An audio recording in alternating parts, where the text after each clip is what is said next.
Hello and welcome to the new edition of Magic of Boot. This is Ronnie Masumdar. I have Sudipta with me. How are you doing, Sudipta? So far, a little bit busy. How about you? Same here. Busy. We're kind of doing it for our our passion for the football or soccer.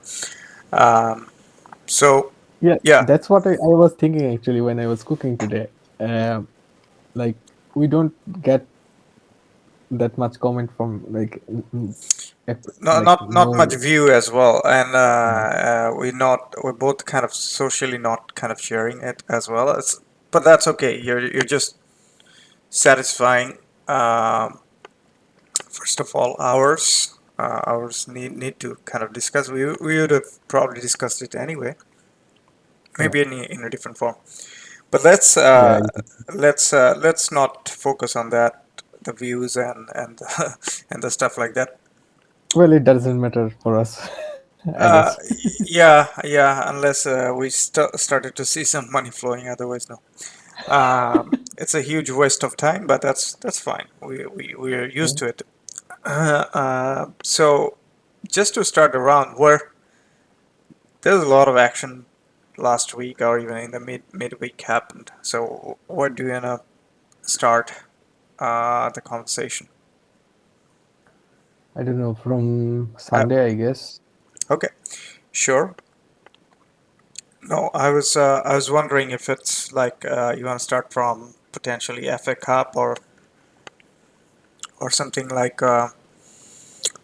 there's a Mm. lot of fixture, especially in Coppa Italia. Uh, Yeah. so Uh, I don't mind yeah. if you want to start from, say, FA Cup, because I Mm. haven't seen. Yeah, we can start from there actually, but there is nothing much to add actually. We so let's start from there actually. Okay, FA Cup semi-final. I mean, two of them happened. Liverpool, Manchester City is potentially the highlights because of the names of the both teams. It was a very closely contested game. Um, Not really. Um, well, it was almost decided after first 45 minutes, but City tried to come back. But I think what Guardiola was doing is like, how can I say? He probably made up his mind that I will use this sort of resources no matter what happens. okay, So we did not actually see much changes like right after the first half. In the beginning of the second half, there are some few changes after later in the game, but they could have actually come back if they have some sort of times, and there are some players if they can actually a little bit reshuffle, then yeah, they could have actually um, make something out of it.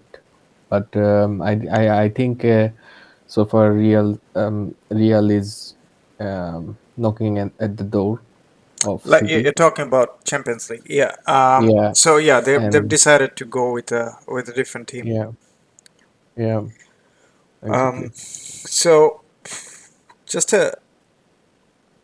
there was a lot of conversation about that particular goal that was considered by the reserve keeper, right? Yeah, Um, he was America's best keeper, right? um, again, yeah, could be you're right, US. But I guess one good thing out of this particular fixture was that they might be looking for a reserve keeper. Um, Yeah. I don't think he's going to stay there. Um, I mean, I cannot say for certainty, but that's what it looks like. Um, he, I don't know what went wrong at that point because Liverpool definitely is not a team who doesn't press badly. They're one of the best in pressing, and the decision making and I don't know what happened at that point, we but. we actually covered it up in the uh, I guess it was pre-match review between the Liverpool and City.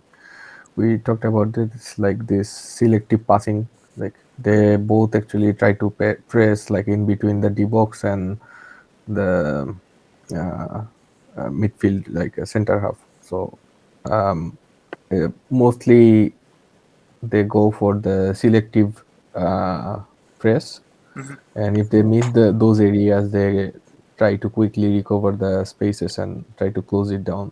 um, and well, if you are playing against players like Sadio Mane, you should you should be actually a little bit careful, you know. Yeah.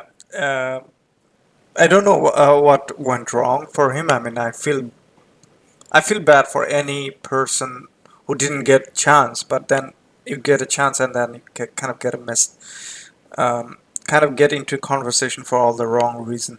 Um, Yeah, it's sort of like a mental block yeah, and for it future. doesn't take much. I mean, that's what how many seconds? It's ridiculous how much quicker the press is. But then again, as a keeper or as a defender, you already know that that's coming. Anyway, that game not only had that particular goal, but had some very quality goals from both sides. So, and you're kind of right that Pep made the mind of going with that particular team in mind, Yeah. and didn't change much. Um, Well, he it's, it seems like this is the first season he's trying not to overthink stuff, but he's kind of doing Doing it, it like anyway. overdoing. Exactly. Yeah. I was going to For say example, that. the match against Crystal Palace, which actually made this Premier League more interesting. He did not change a player throughout the 90 minutes, and um, well, he stuck with his starting 11 from start to the beginning. They played well anyway, but I don't know, like one or two changes, like Gabriel Jesus or Mahrez or someone else, could have actually do the damage. Uh, Agreed. So the other semi-final, Chelsea won it. Yeah, Quite but we so like in the midweek games, Chelsea wasn't actually as themselves because of the high energy they cost on Sunday. Yes, right. Sunday. Um, Yeah, exactly. yeah. Uh, So but yeah, Chelsea is like that at this point. I mean, there is definitely some strong points of that team. But then somehow Chelsea does have the depth, but I think Tuchel doesn't trust a lot of players, or there is I don't know if it's meant. I think this is not about trust or anything. It's like um, some of the players already made up their mind. They're leaving the club, Mhm. and there are so many talks about those defenders, and um, they are not actually playing well. In the midfield, it's okay so far. Like they play normally in like 4-3-2 or sorry, 4-3, 3-4-2-1, or like 3-5-2 or something like that. Actually, midfield is playing okay.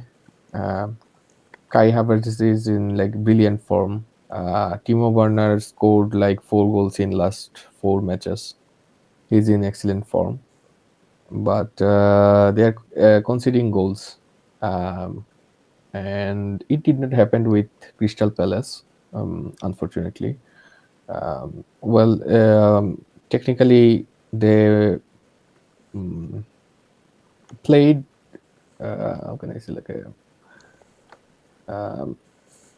they fulfilled the expectations, but like closing the wings with this right center back and wing backs, and with the defensive midfielder, so like Zaha or someone else, Ayu on the other side, like they did not get spaces. So yeah, it kinds of like expected, but like if you are a football romantic, you you should like dream about Palace playing in the in the final or exactly. something. Um, but yeah, that's not a bad final at all. I mean, Chelsea versus Liverpool. Yeah, Some FYI, it's the sixth final since he took over Chelsea. yeah, yeah. I mean, the first season was brilliant. The more and also the way it's has been done or has been managed. Even the way obviously there's a bit of disappointment of the Premier League, but the way Champions League exit happened, yes, there is a bit of disappointment there too. They could have won it, and also they're still in the FA Cup, so it is going to be interesting how they're going to line up on that final. I think that's the only thing they're left to play for. Yeah, also like with the ownership and everything going on around them, well, they still have a chance to win at least a cup out of four. Yeah, So it's a good thing so far. yeah. No, I agree. Um, so just moving on from FA Cup. I mean, I have nothing to add on that. I know if you want to add anything. No, I have nothing so far. Well, except like, who do you think is favorite for the final? Well, in terms of team wise, I mean, I'd argue obviously for Liverpool, but then when you think of Liverpool is chasing on Premier League, chasing in Champions League, so FA Cup might be not as important. So in a way, Chelsea has a lot to play for, and they're going into the final potentially fresh than Liverpool. But again, would Liverpool focus on FA Cup? Um, not so. I mean, I'm not 100% sure on that because there are other things they're chasing, and it's not easy to chase all the all Do you the. know when is the final? I can check definitely. Um, I think it's around Champions. If Liverpool reaches in Champions League, FA Cup,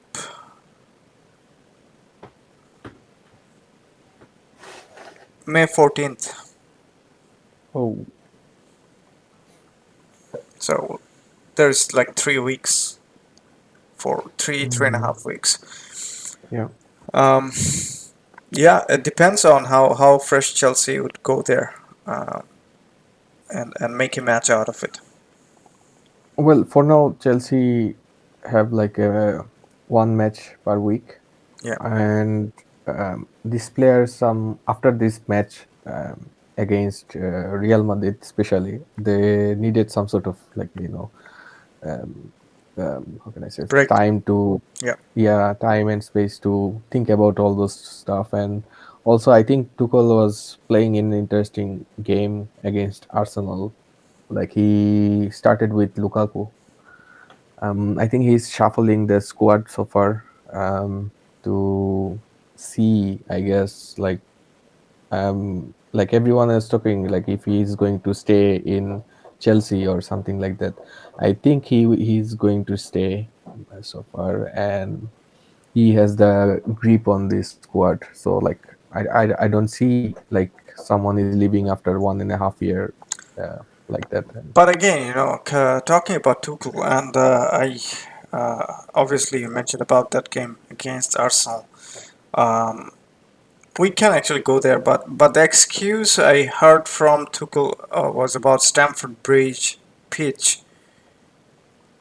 I always found Stamford Bridge is, I mean, it's not usual to have that kind of pitch, but that's again you use it for your own benefit. But if you're complaining about that, uh, I don't know how well does that sit with. Are we going there? Because I have so much things to add there. Obviously, it was no London No, no, Derby, no. and Let's focus on the Chelsea versus because I have nothing to add on that Chelsea versus yeah, Liverpool potential final. yeah, And I said it would be interesting to see how Chelsea is fresh and how they're going into it, yeah. and obviously Liverpool how they're coping up with other two competitions. So let's move into that Premier League discussion that Chelsea versus Arsenal. Obviously, I'm pretty sure you have a lot to say. Yeah, the interesting things you brought up, like the pitch, actually it goes for vice versa. Like, and funny thing is that Chelsea wasn't the team who lost position in the offensive side, because like there were few through passes and counter attack, and Arsenal actually did some like really fearful counter attacks, and they actually Saka probably slipped twice. He couldn't actually once he gave up the ball, and I guess it was Smith Rowe who slipped on the left, and before he was taken off. And there were like 4 times Arsenal players were sleeping on the floor, on the pitch, and I haven't actually seen Chelsea players are like traveling. Yeah, like it was a little slippery, but yeah, it's their home. Like they can't complain, like And it's not like that Stamford Bridge was like rebuilt like last year or something. It's been used yeah, by how many managers, how many players in Chelsea shirt, generations. and some of the historic games. Say that game versus Barcelona that was 1-1 draw. Iniesta's last moment goal. Yeah, Chelsea was using the home support for their own advantage.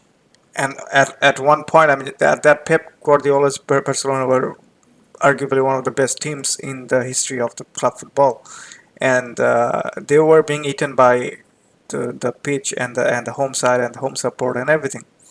So yeah, I found it really bizarre to talk about pitch.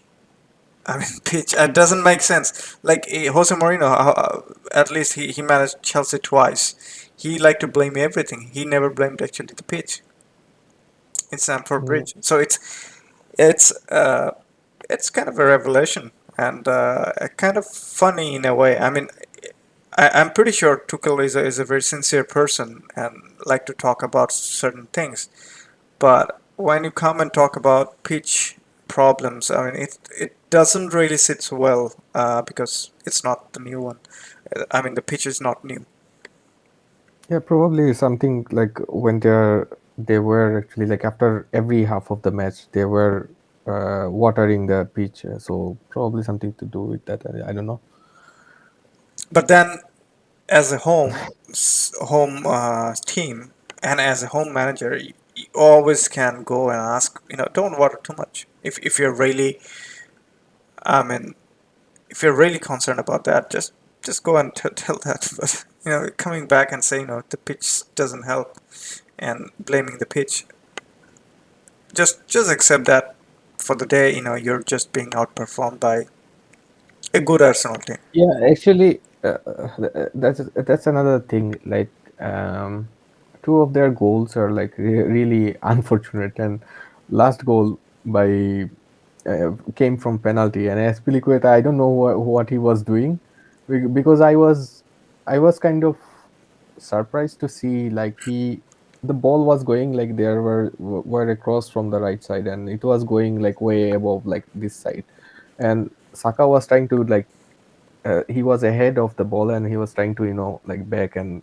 try to receive the ball and make some sort of space, and he Espilicueta grabbed him, and like he was grabbing him for like 4 or 5 seconds, and then like put him down, and it seems like he was playing rugby at that time, and it was- Yeah, yeah, I know it's not, and it's not very much like of him as well. I mean, Yeah, He normally is a it was very uncharacteristic. very good in, at least in position and one-on-one duel. But he probably understood that Saka is way more pacey and has a bit of edge. So he tried to do whatever. But in the days of VAR, I mean, you all already know that's going to be awarded against you.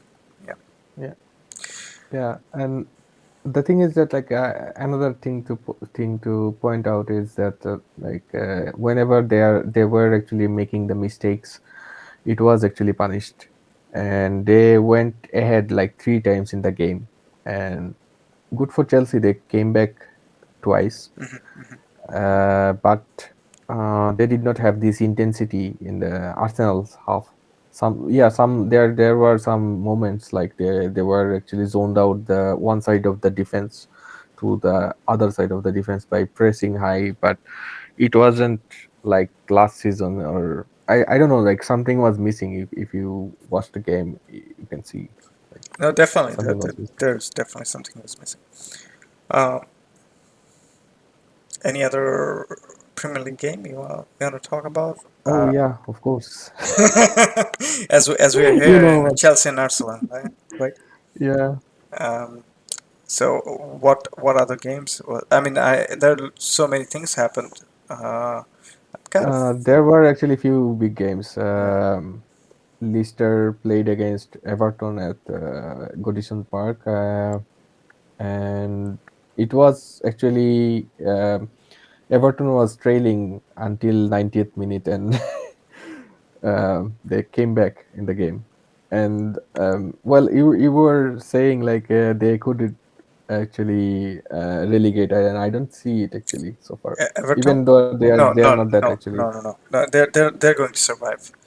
Um, Yeah, but even the obviously for Burnley, the Sean Dyke. I mean, he was the long-lasting manager for Premier League coaches, and he was sacked this last week, I believe. yeah, And yeah. yeah, Probably it's last. unfortunate to see him going because Burnley. Maybe the next England manager or something. I don't know. uh, not a bad choice. I mean, he has done fairly well with very limited resource. Yeah, exactly. Not a bad choice at all. I mean, if that happens, And he is sort of like he doesn't have resources like Gareth Southgate, so I yeah. think he will do a little bit better. But Like wouldn't it be Burnley, like too early? 3 4 seasons ago, they were really an Very exciting fairly team. exciting team. It was almost like Yeah, similar level of like someone like Wolves. yeah. There were a few games like 2-2, 3-3. So far I remember, and they were fairly attacking at the time, and yeah. But yeah, he could be a good choice actually. But then I can almost guarantee you that's not going to happen. Um, any other? Well, Everton. We talked about Leicester versus Everton, right? Yeah, Everton winning it on the injury time. yeah, Um, what? How? Now that's there's still top four battle going on, and it's yeah. right now it's more on Arsenal versus Tottenham. How? Who do you see? Probably ending up there. In the top four. Yeah. Well, so far last, like considering last five matches, I would say Tottenham, but it actually depends on Arsenal as well, because Arsenal has a game ahead, like with United, West Ham, and Tottenham himself, like itself. Yeah, those are not easy games. Yeah. And I guess except for Manchester United game, the rest two was is going to be away game. So I don't know. That's why actually Tottenham is ahead a little bit so far. Fair enough at this point. And yeah, and Harry Kane actually started scoring again. So Yeah, yeah, and also Son Heung-min is in good form too. yeah, Um, talking about races, and obviously there's the top two. There's just 1 point. Do you see anyone slipping? They could have actually, like, so far how it's going, they can actually win the rest six of this. Yeah, six or five. I don't know how many matches left. So like So they I can think actually. it's 6 or 5. I'm not sure, but yeah, both teams you see, going on and winning it on their respective games. Yeah, I think so. Except I guess Liverpool probably has a, well, they had game against United and they That's probably one of got the it on. easiest games they've won. Um, I think they are going to play against Everton, both of the team, and both of the team is going to play someone else actually. I don't know. Let me try I don't and see. actually remember.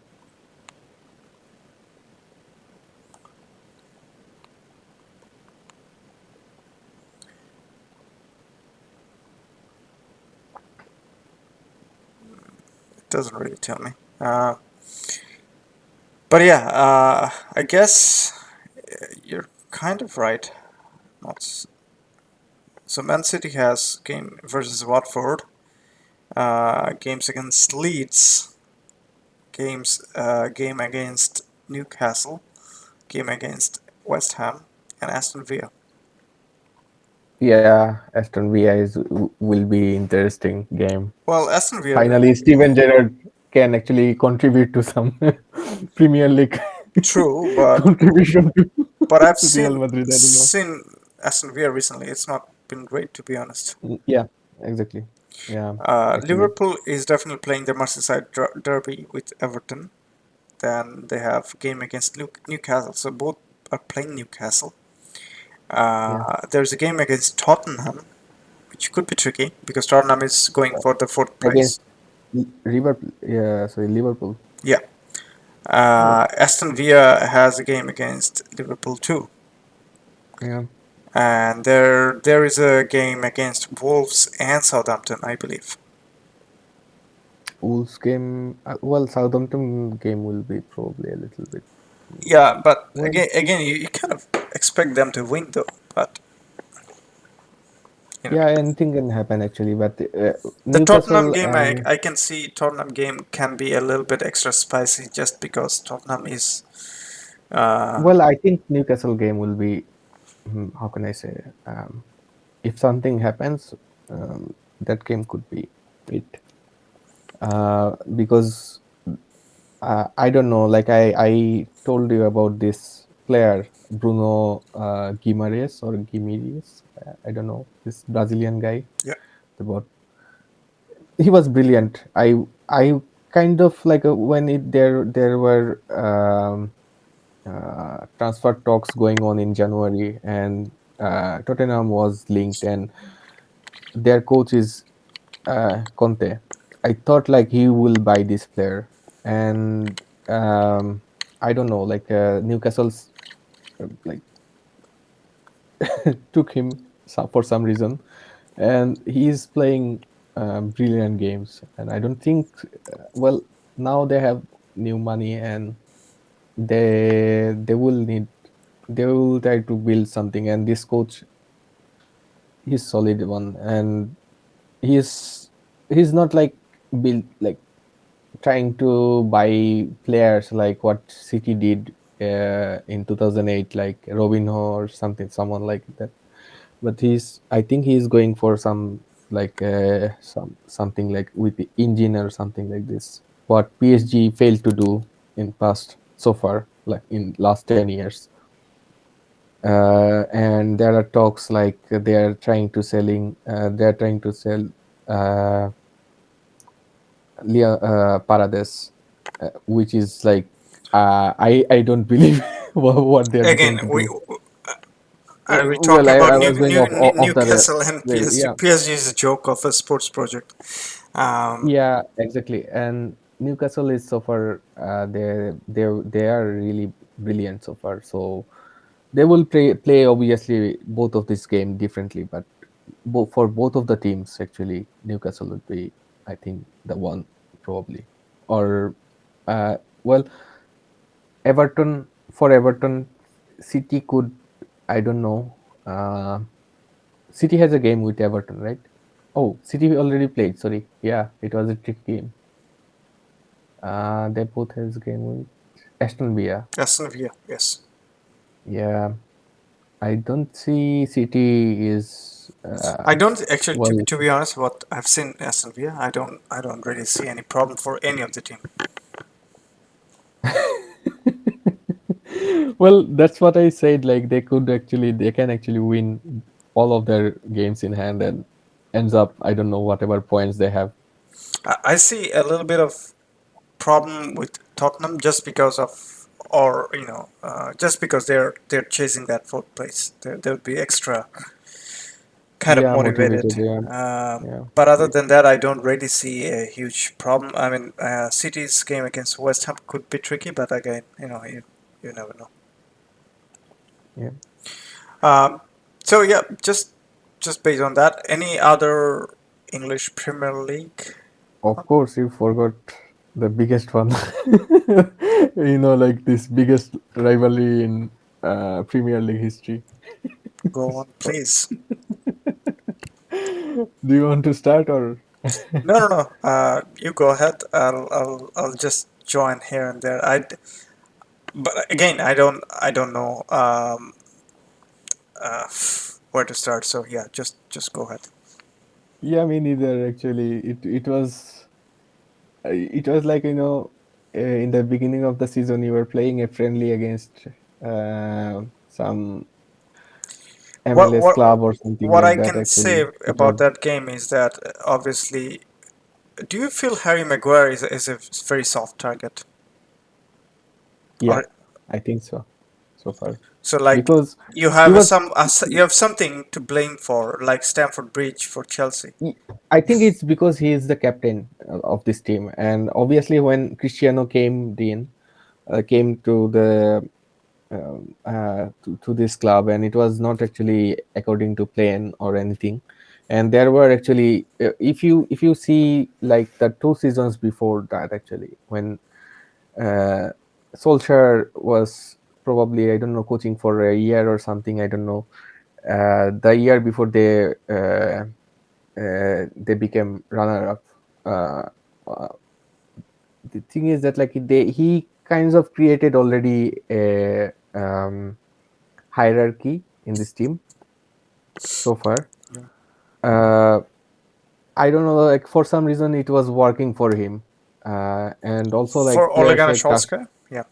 Yeah, Solskjaer. It was working for him, and when Cristiano came in, and he was like still he's trying to play all matches he can, and it actually creates problems like finding space for Fernandez. We talked about it in details Yeah, several times. several times, and uh, finding also space for Rashford. Um, and yeah, Martial was not in the plan, and so far, so many things were going on at that time, and I think Solskjaer actually already like kinds of, yeah, if he still stayed there, he's had some sort of trust on this some of these players, at least the senior players like Luke Shaw or Maguire or some McTominay especially, and some other players actually. And when the whole system collapsed, and now it seems like those players, like they are not, like they don't want to play with any, like under any coaches so far, like it's unbelievable. Like if you are like I normally don't agree with uh, Gary Neville, Hmm. but what I saw his last match review, he was kind of right. I kind of like completely agree for the some like first time in my life. Like these players, they should actually at least do some sort of basics, like tackle, at least tackle, try to tackle or go. like try to win one v1 situations and stuff like that, and they were nothing, doing basically nothing, and Can I I don't know. can I say something? Yeah. You can be like a clock can be, even a stop clock can be right twice in 24 hours time. You can see certain persons, such as, I'm not going into political side, but Donald Trump, someone like him, he was also right about certain things for wrong reason. And I'm not going to say, you said about Gary Neville, but the context he was talking about, I think I don't agree the context. I agree with the message. I agree with the message that you have to show spirit and stuff like that. But the reason he was talking about it, and he's given an example of the kid, 18 or 19-year kid who came in and basically fouled everyone, whoever was on his side. I don't think you give that kid a very good message in terms of, he could have been, the way he was fouling. I was scared for the kid. I mean, he could have been red carded right away. Uh, Or worst, he could get injury or something. exactly. So yeah, I understand. Especially Yeah, the but the challenge on Henderson. It was really bad. yeah, it was brutal. The thing is that, like, at least what he was saying basically, like, you have to win 1v1. Win the balls. Yes, that's a Yeah, that's a different argument than going and fouling someone else. I mean, it's yeah, like the letter message, I don't actually agree. But yeah, wow, I found it. Yeah, the thing is that, like, I don't see any players are going towards the ball. I I don't know. And what you asked before, Harry Maguire is he's the captain of this club so yeah. far, But does he and he's does not it? in. He was not actually in form at the time, He was out and of like, position, especially for the first goal. There's no doubt about that. yeah, yeah, Uh, exactly. he was But in nowhere. yeah, but the thing is that they played so quickly. I- Anyone could have actually made those mistakes, and we saw even like, well, if you compare Maguire or Rudiger, you will pick Rudiger, right? Obviously. Rudiger actually got caught up in those situations, even like in the Arsenal match. So it's not like it's the whole system is collapsing, and you are blaming one guy, and it's not actually fair at all. And when he was when he was playing for England, and even in this bad form, he was actually scoring goal, even like defending pretty well so far. I can understand, like, obviously with someone like Harry Maguire is not a very very speedy player, so he doesn't Yeah. like to stick with the striker. Say someone like you explain about Rudiger, or even ex Barcelona player or Arsenal player such as Vermaelen, going into and sticking with the players. You have to have some sort of cover or comfort. I don't think he's comfortable. That's not. Well, yeah, so many things happened before preseason with his trip, and I think those players, some of those players are not getting supports from the club, like uh, Denny Fondevik. He did not get any sort of support. Paul Pogba, he talked about his depression and everything, but some players, I think they sort of like left alone in this squad, and that's the problem actually. They are not actually bringing up this player, even like they are trying to force them a little bit down, and that's another thing actually. That goes beyond manager actually. Yeah, um, it's and it's totally the and administration and everything. You can. and yeah, and also like they don't know who will be the next coach, and if they are going to extend the contract, and three or four players are out of the contract so far.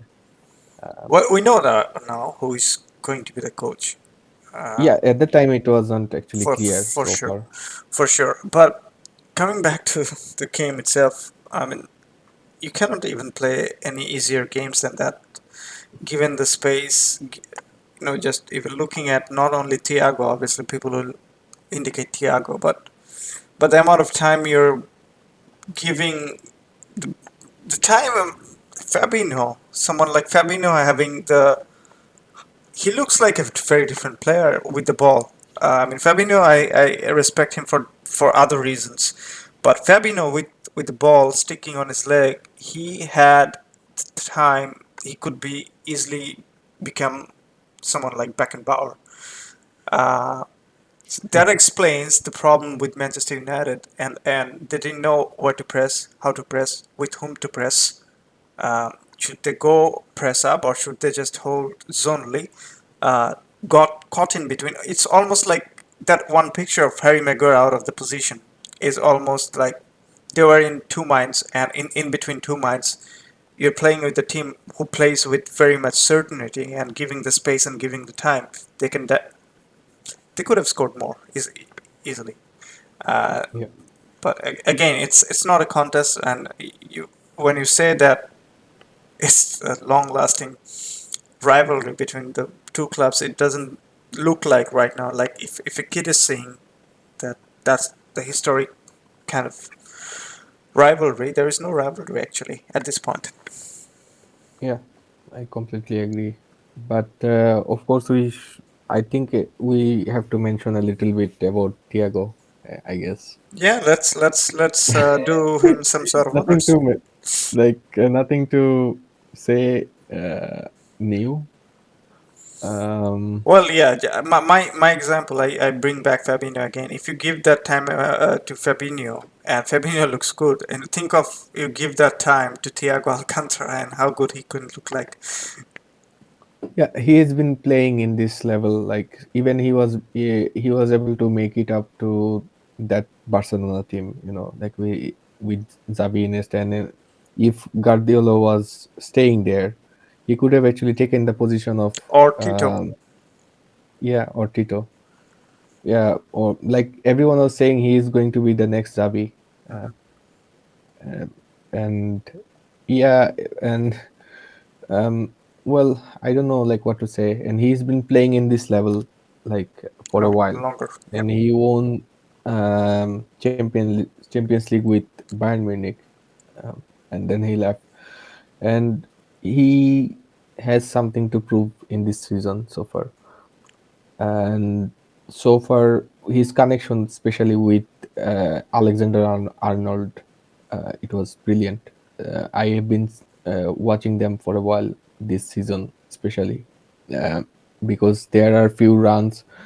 Normally, we saw Alexander Arnold is going wide and stuff like that, and um, at the end of this season, he's sort of becoming like a fourth midfielder. Uh, in between the defense and midfield. To be And honest, I see him as midfielder. I don't see him as a.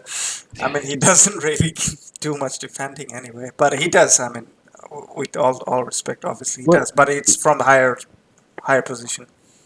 yeah, exactly. And I think his job was to block these positions, like the those midfielder around him, I guess.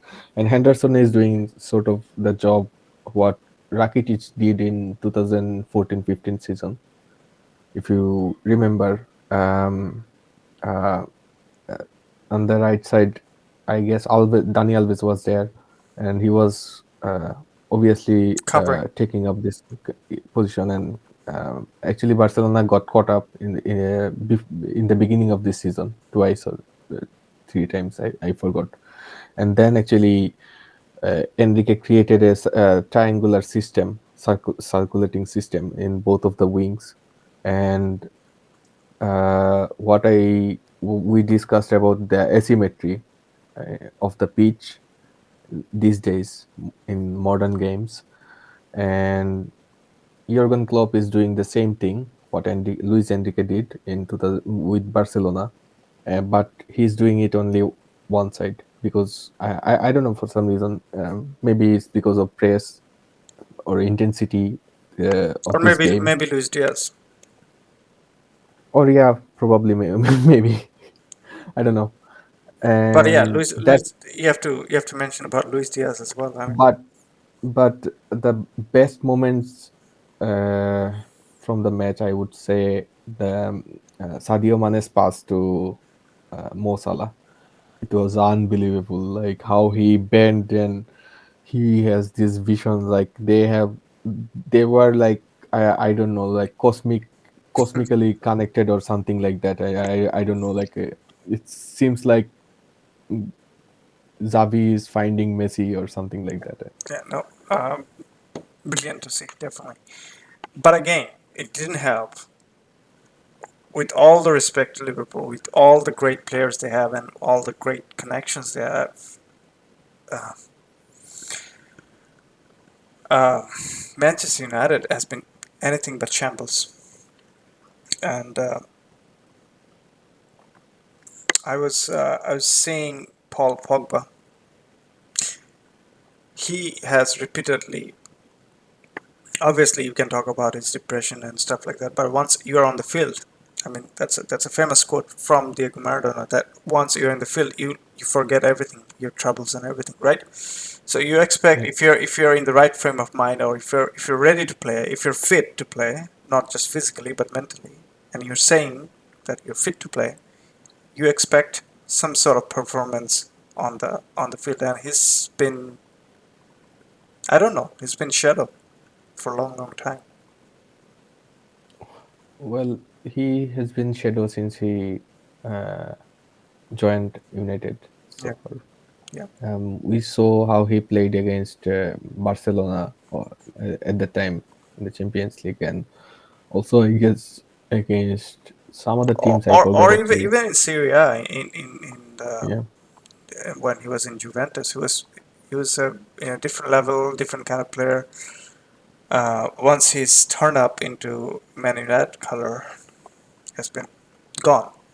But yeah, And I guess I would like to add one more thing. Like since they fired David Moyes, there was a message at the time because there were, if you remember, there were actually how can I say article headlines like David Moyes could not actually do like performing well with the same players who won the Premier League before the season before. couple of years back or a year back, yeah. Yeah, yeah, exactly.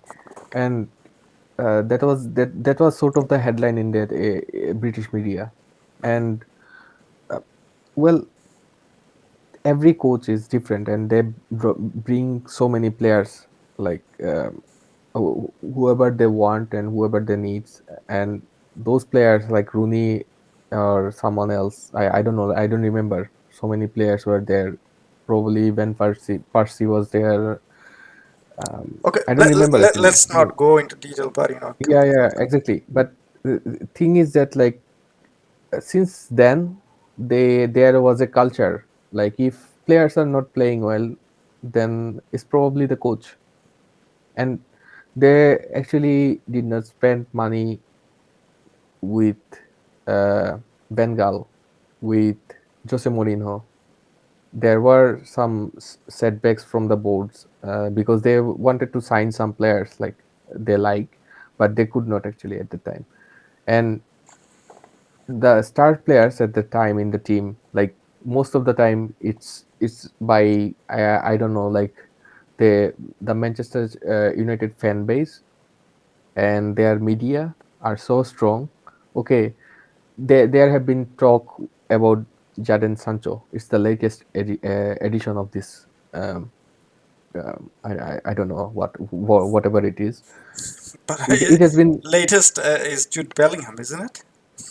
Yeah, now it's with Jude Bellingham. Like it's like a the fan base actually choose the players, not I don't know like Yeah, it's how it's does a it work for Manchester Twitter United? hiring of a player.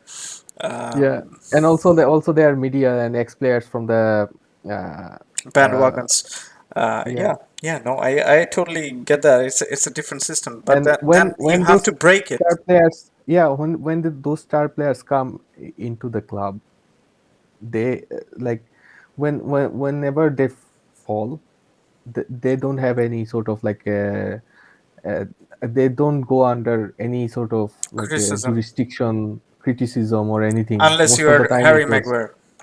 unless you were Harry Maguire or Phil Jones or someone else. Like, Yeah, but because it's easy to pick. yeah, it's easy to pick on defender actually.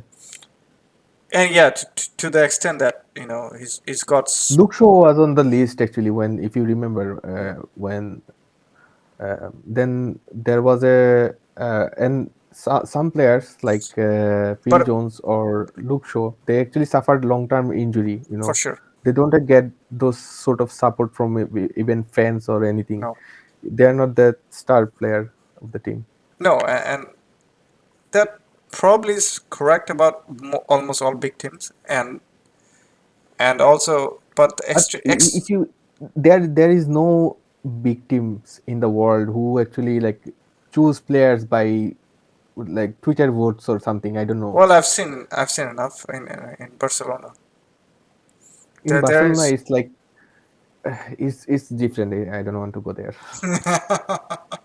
I've seen in Barcelona, but I what I'm trying to say is it's extreme level of threat that Maguire got is a bomb threat on his house Yeah. is unfortunate. So I, if I was Maguire, I would rather play in a different team rather than going through that kind of abuse in online. Enough of this Manchester United team talk, but just a quick thought on Erik Tan Hag and uh, and Manchester United suitability. We might want to talk it in detail, but just a quick thought. Yeah, like is like especially from Ajax points of view, like I think I saw that coming when this scandal happened in with what's his name? Somehow I thought they were looking for Pochettino, and I I don't. don't I don't see actually. Probably I don't know, Dennis Bergkamp. Uh, I would say, but yeah, that's different story. But there are coaches like Utrecht was performing well. Uh, yeah, with Ken Hag, they performed well at that season, and then went to Ajax. But Utrecht actually performed well like 2 3 seasons ago. Their coach could be. There are so many coaches in Dutch league right now actually. So I don't see there will be a power vacuum in Ajax so far. No, I'm Uh, but not even wondering about um, Ajax, but I think Ten Hag but is an from interesting choice for Man United, yeah, if they are willing to pay, and that's what because Ragnick was kind of saying that there could be five, six, or even 10 new players, which seems like a wholesale kind of uh, change. well, 4 players are leaving this club at the end of the season so far. Um, they are not going to extend the contract. Some players like hidden behind, like if you see them, like is he still playing for United, like Juan Mata? Yes, one mother. Yeah, unbelievable. Or yeah, I don't know like why he's there still. um and Matic. I Matic is leaving. He already announced that before the game, last week's game. So he's leaving. Well, there are few actually. I don't know about Cristiano Ronaldo, I think it but might. because yeah, it's only because I guess they are, if they are going to play in the Europa League, I don't see him playing there. Um, there are probably Martial, um, I don't think but Sevilla will keep Marshall, so they have to find a yeah, new place. so far I was going to mention that, but he's not going to go to Sevilla, but probably in Monaco or someone That like Lille or something. makes sense. Um, Yeah, so yeah, just if I have to say very quickly, I thought it was very interesting in terms of choice. yeah. I would be intrigued to see how that would work out, at least for the first, not even first years, and how the transition is going to happen. But anything but I'm going to say just as one word as interesting. Um, If he gets his team so far, like Danny von de Beek, he's probably in the moon right now. yeah, could be. He's coming back in the next season, But and they have players. let's keep those detailed conversation Yeah, about Ten Hag and United and potential players to a different place because we have other things to cover here. yeah, so far. Okay. Um, yeah, quick. I don't see actually they are going to pay so far. United. They have money though. No, no, no. I'm not talking about money. They are going to probably run after Billingham next Or season. Jude Bellingham. Uh, Yeah, okay. And also maybe Declan Rice. yeah. Also maybe Declan Rice. Yeah, they are already Manchester United's player of the month. So I don't know how it's work. Well, on that note, let's move on from United. Or even, do you have anything else or any other games you want to talk about from Premier League that happened? Mm, let me check.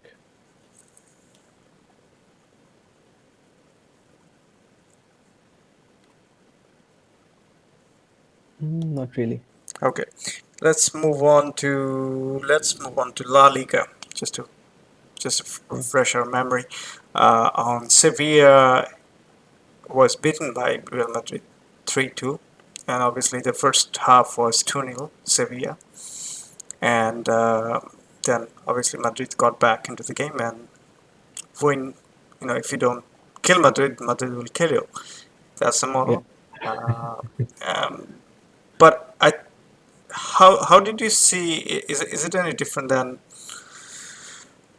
like for Real Madrid? I was going to say they played like 20-30 minutes of good football against PSG. They played similarly against Chelsea. I think I would say 20 minutes at most, or even 25 minutes football to win a game.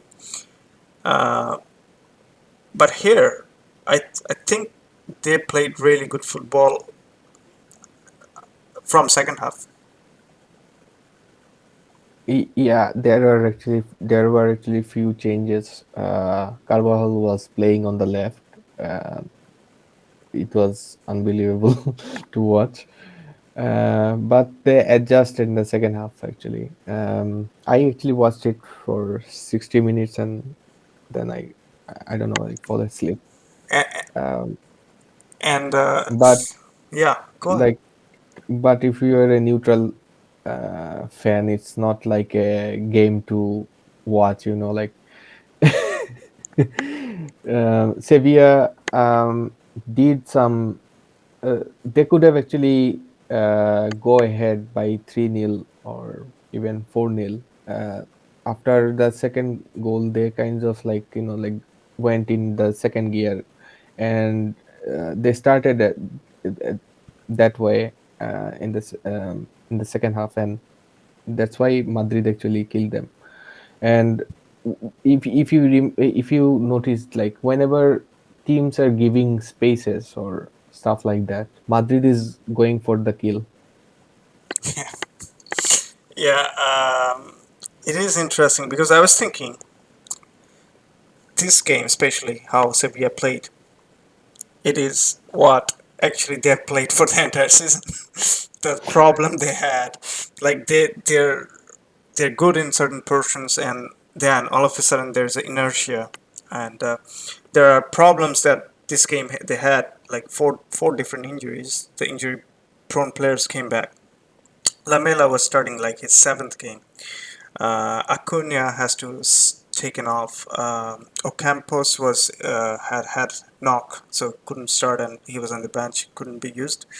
Papu Gomez, I knew he was important, but I did not know he's that important because after he's been taken off, the midfield was run by Modric. Before that, he couldn't even get a snitch. There is who else was there? Was taken off. Anthony Martial. Yeah, Anthony Martial, and then obviously we had to talk about that Kamavinga escape of the second yellow, and obviously this, the people around Sanchez Pizjuan was asking for double. and it was in the first half, I guess, right? Yes, yes. Uh, Yeah. should have been second Eh, yellow, but again, yeah, commentators were talking about that actually at the time, but I don't know like why he did not uh, booked yeah, him. I don't know. exactly. After the game, Loptegi basically, I remember he's saying that it's almost like a fear to win. Like, oh, we are winning. Okay, maybe we're not. Maybe we're not. So the worst thing happened to Sevilla because we talked about Sevilla that they're very economical in terms of defending. They were they were almost like thrashed away in the second half because of those changes and the injuries and there's a bit of psychological impact of, oh, maybe we're winning. So and Real Madrid and some of the call from referee. I mean, we talked about this two yellow card potentially. You know, if Kamavinga goes off, then Real become 10 men per 10 men. It would have been theoretically tough for Real. Actually, if you notice, like the whole season, refereeing of La Liga is like really went down. Even like it's not even in the top five leagues. Even the VAR call, I mean, that Vinicius goal that was disallowed, I don't think it was a disallowed goal. It looked like the current regulation talks about wherever your sleeve is, and it hit him Mm, on the somewhere here on mm. the joint of the shoulder. It's not a handball, and it was even after he's going to the VAR and seeing in the video. I don't know what happened, and he said, it's still handball.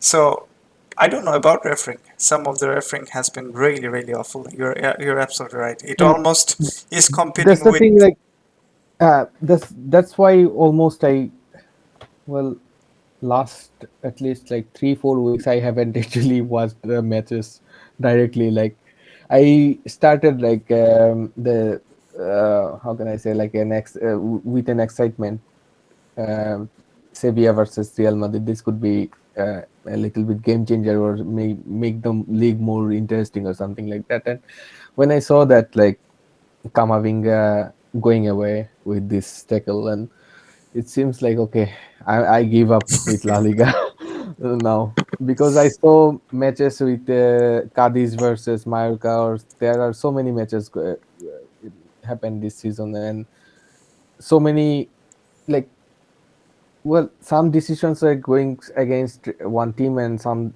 are not. And when those sort of chaos was happen, and you are like, if you are a neutral observer, you don't know where to put the reference frame or scale. Like if There's no this could happen, same yeah, if referee. this could happen, this that could happen, and it's like so many chaos. It becomes like a Even in the I same don't know, game. like Even in the same game.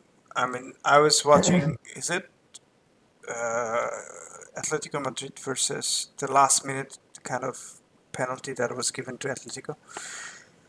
Anyway, I don't know where the referee got the idea of that was a penalty, first of all, and then the calling has been so inconsistent. Like, it has to be competing with South American refereeing. Like, who is the worst? well, Uh, South Americans can like make some sort of argue, like so many leagues they don't have VAR, no, but they have, even after VR. The VR has been just started in Argentine football, and I was watching them, and it's yeah, been disaster. So now I'm thinking, like, is Argentine Primera is actually competing with La Liga about yeah, exactly. about It horse feels refereeing. same. Yeah, exactly. It feels that way actually. And yeah, whenever I try to watch at least one game from every league, like Yeah. I don't have time to watch every game, so it like I haven't been watching games like since that match actually. Eh, It's so annoying to watch this sort of games. I mean, At least I can come up with a one exact. I don't read the mind of the referee, but I can come up with one kind of logical explanation. He probably understood that he should have given Camavinga a second yellow, and he had that guilty, so he had to rule off one goal from Real, like to make one mistake go away. He made two mistakes on both I sides. think they have an association, right? The referee. association or something like that. Actually, Yeah, it's they should hire atrocious. they should hire Colina as a director of the referees. But isn't Colina the technical president or something for FIFA tournament? I guess so. Yeah, So far, yeah. Anyway, aside from the refereeing, I guess there was some, there's some good results for Real Madrid, and there's no doubt they're going to win the league, even against. yeah. This thing I also saw from the Spanish referees when they are refereeing in the uh, Champions League as a neutral referee. If both teams are going to be like, for example, City and Liverpool is going to play uh, in the final, that game will either go to German referees or Spanish referees, and if most likely it will go to this year, it will go to Spanish referees. So I don't know like what will happen in this game, but I hope UEFA is watching, at least monitoring Well, some sort of at like least it's better than Italian referees because they're throwing cards all over. Because I don't I see Serie A I think games, and Mourinho got a yellow card in the last match. tell me a coach that didn't get a card. Everyone got it. Uh, coming back to La Liga discussion. Obviously, I was going to say that Madrid is almost certain to go, but then we're seeing Sevilla drop because of their Yeah, problems of injuries and their psychology of not winning. But coming back to Barcelona had an interesting week after the Eintracht Frankfurt beating. They lost to Cadiz 1-0, and it's one of the vital win for Cadiz because they're fighting relegation, and that yeah, they win just went off, of yeah, that went out of the zone. zone. Yeah, And the Barcelona fans still were saying, you're going down, you're going down. No, they're not yet. And not but yet. It's not done yet. no, But no, yeah, it was an interesting point. Like games, like recently, if you remember, since I guess Pique was there, right? When Cadiz came back in La Liga, right? yeah. Because they were actually causing problems to Barcelona ever since. Um, I guess there were so many close matches, like two or three at least, and this time they got them actually, and they actually it was sort of well deserved. Barcelona did not know what to do if they lose Pedri. There weren't any sort of plan B except like putting De Jong up front and crossing. And I think Xavi should actually think about this sort of stuff. Like, it's almost as like Pep Guardiola's We're talking last about season. Luke De Jong, right? Yeah, Okay, so Luke De Jong, if I've seen because he's a Sevilla player and he's on loan, and Barcelona doesn't have any intention of renewing or making mm, it as a permanent move. So if De Jong goes out, what's the plan? I don't know. They are trying to buy Lewandowski so far. I don't know. Then I they're don't think that's switching. going fairly well because Lewandowski, I think there were somewhere around 60 million they're asking, and with 10 Yeah, million potentially you can get Lautaro Martinez. yeah. He's also back in that chart so far.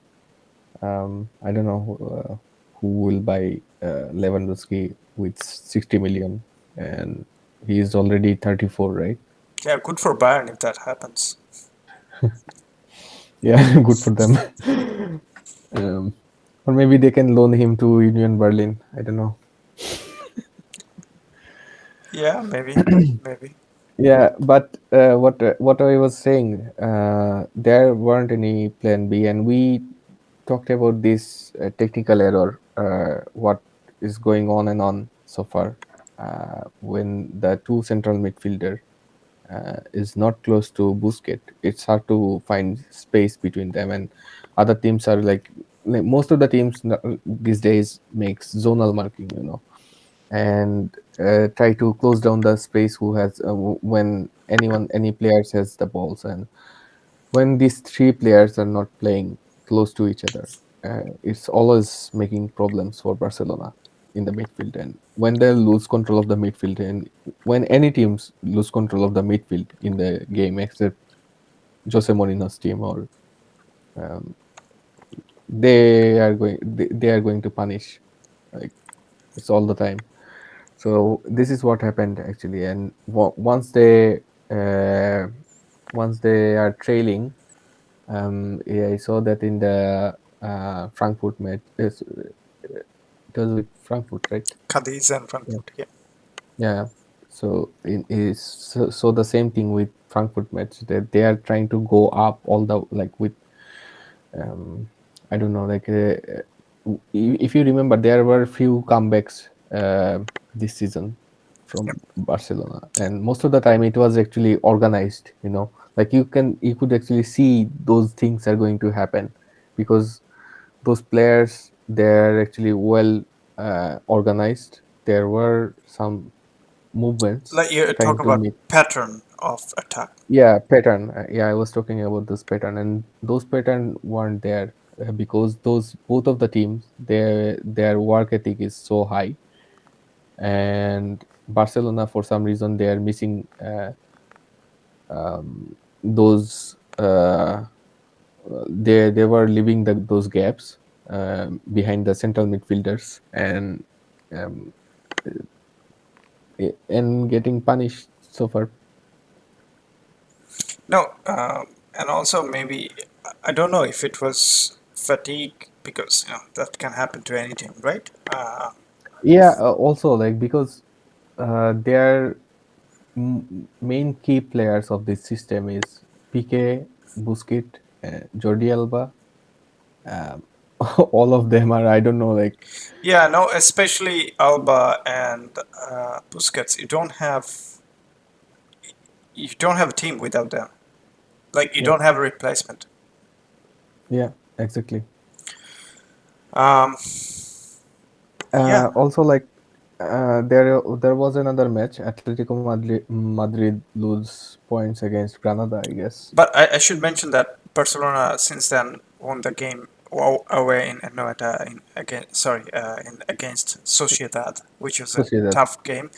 But in order to do that, their backline, all of them were injured. So it'll be interesting who's going to play in next game in backline because except Langley, I guess everyone is injured. Um, do you know any update about those injuries? No, not really. I just saw everyone is.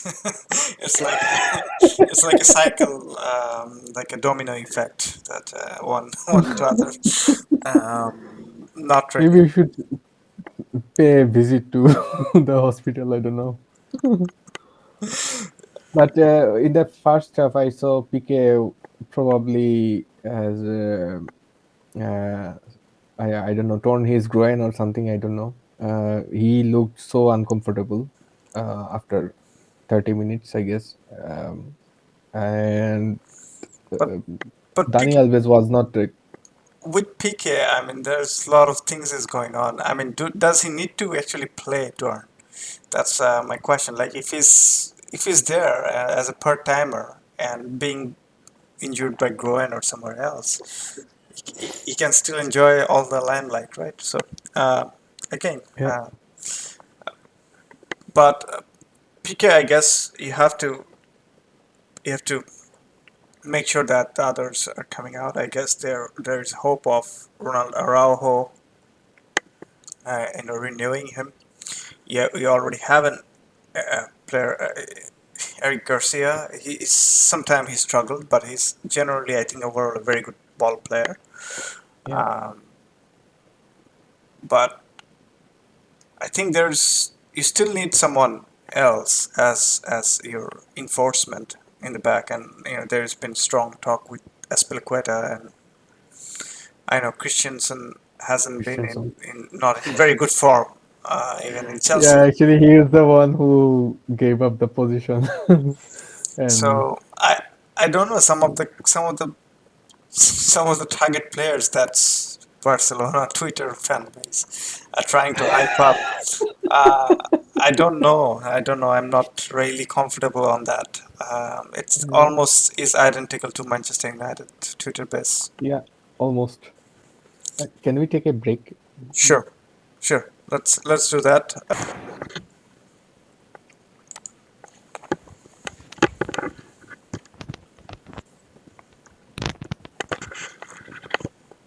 Ready? Yeah, Okay. So yeah, we were talking about Barcelona. Can we talk a Barcelona fan little? base. Yeah, yeah, yeah, fan base. But can we talk a little bit about what's happening with the Spanish Football Federation's head Rubiales and Gerard Pique? Yeah, sure. Uh, Mm, so in short, what was happening is Pique has a company that does a variety of things, including Antoine Griezmann's, you know, famous video shoot. So he pitched the idea of Super Cup being held in either USA or Qatar or Saudi Arabia. Whoever is going to give them the best money and include four teams to make it a semi-final and then final. Because Super Cup, if you remember, is just used to be Coppa del Rey winners one match. Yeah, versus La Liga winners, and then Rubiales liked the idea because of extra money. And Pique's company was doing Davis Cup, the tennis competitions reorganization.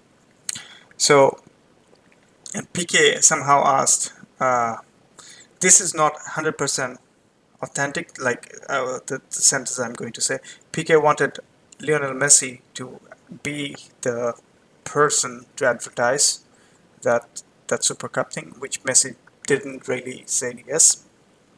And I think there is a potential conflict, internal conflict, kind of started there. But coming back to Rubiales and Pique, uh, they're given the contract. Saudi Arabia happened. They're getting money, company getting money, and Rubiales had a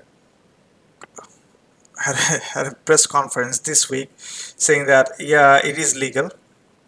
I don't know if it's ethical, but it is legal, and but doing it with a Pique is one of the captain of this Barcelona team, like one of the present players, linking up with a present player's company and somehow involving them into the competition is a direct conflict of interest.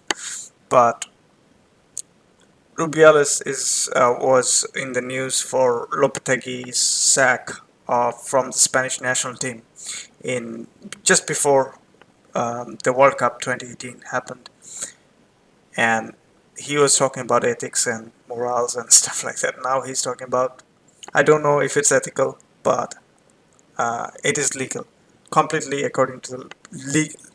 I mean the legislation of Spanish Football Association, or even uh, the Spanish regulation.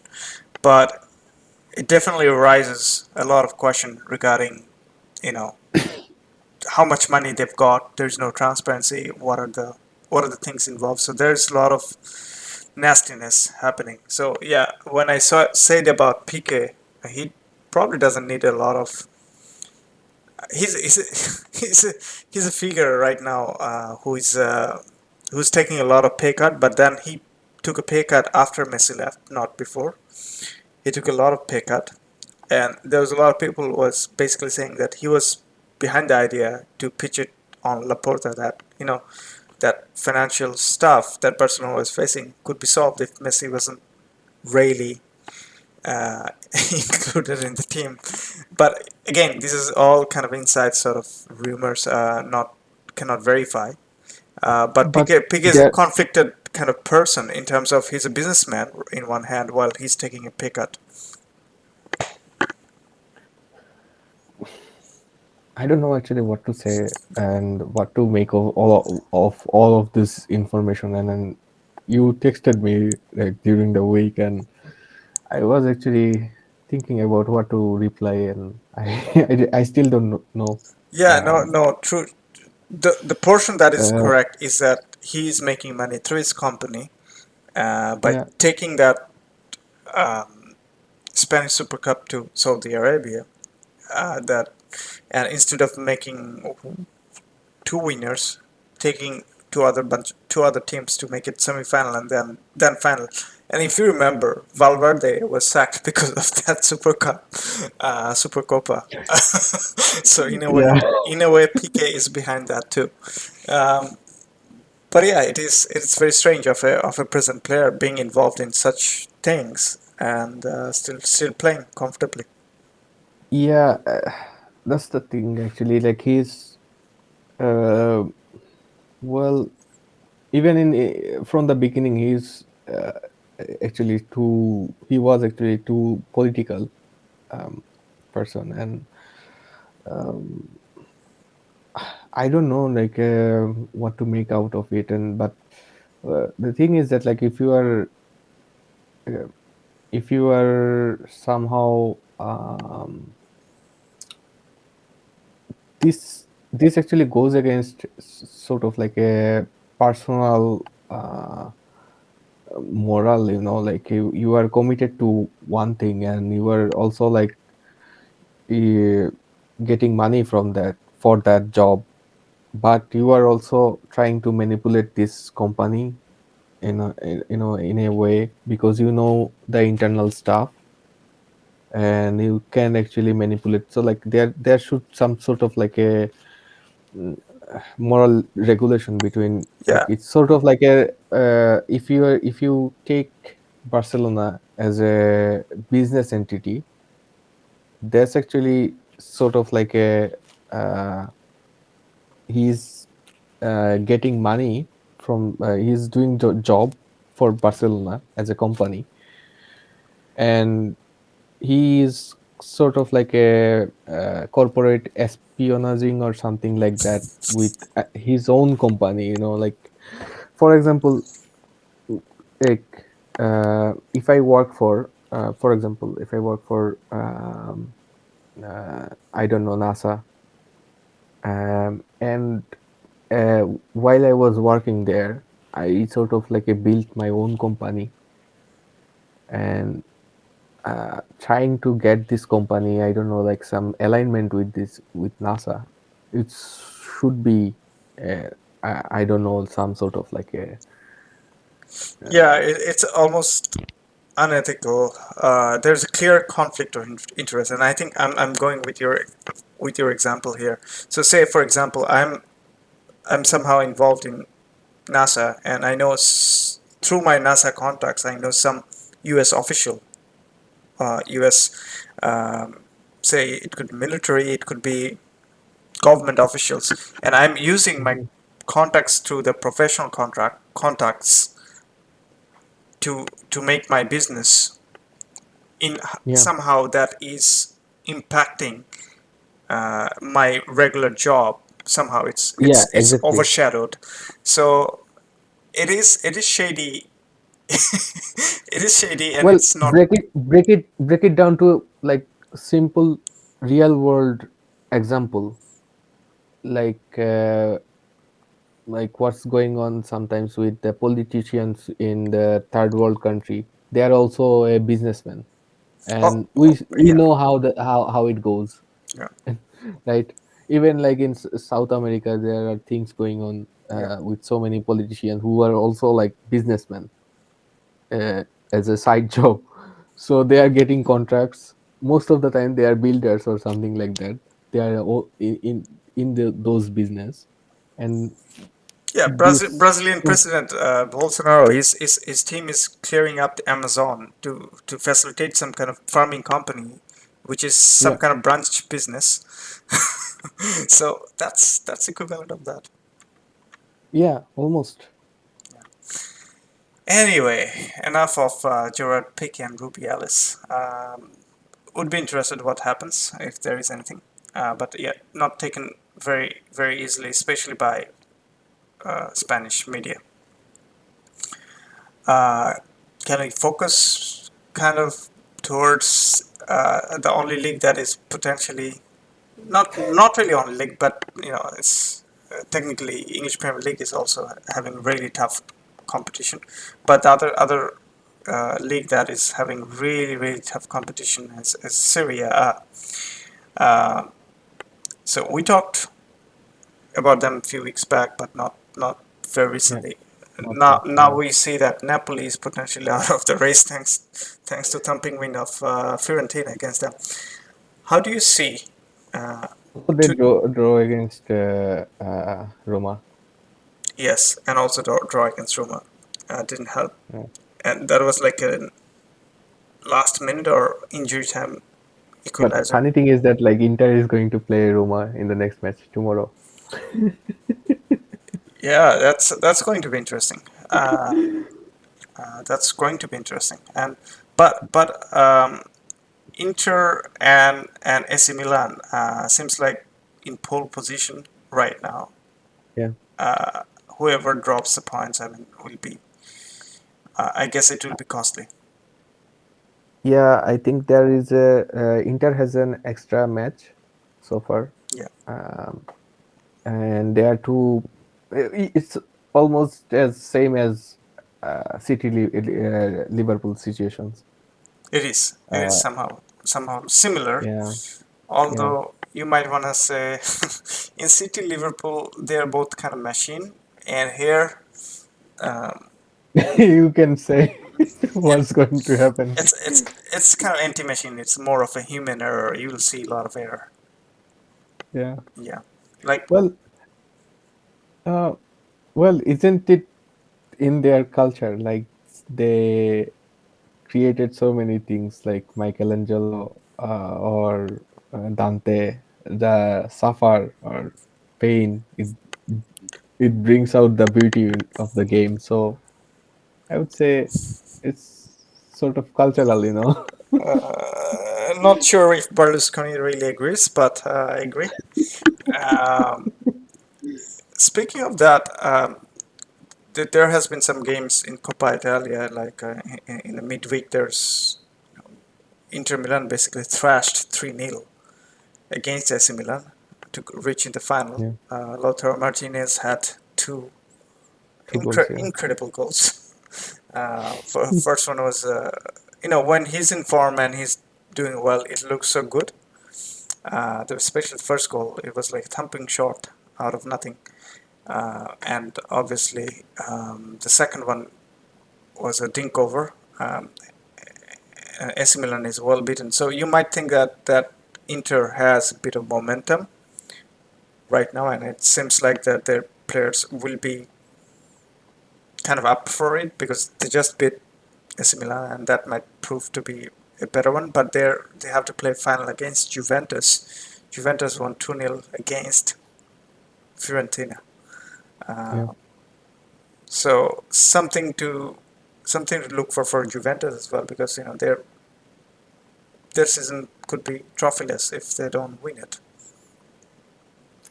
Well, if Inter is in form, and so far they are, last few games especially.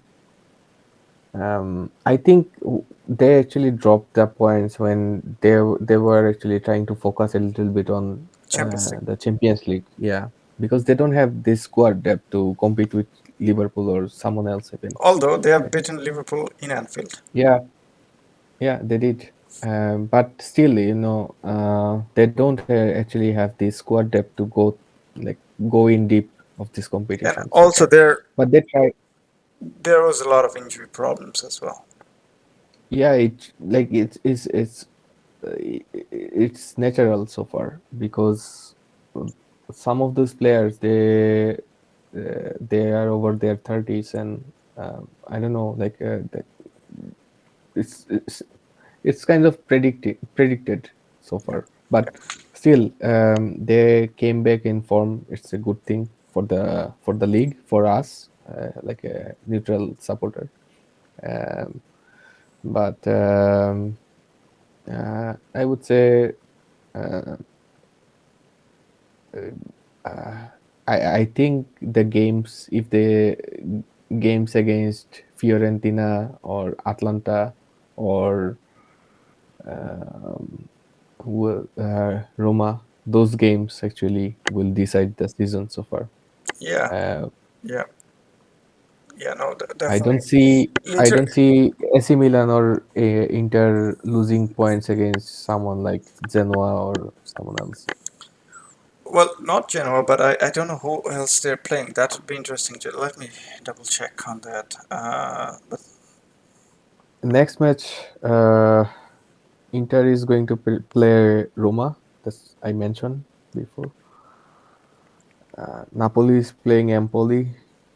Uh, yeah, let's have a look. So Milan you is playing Lazio.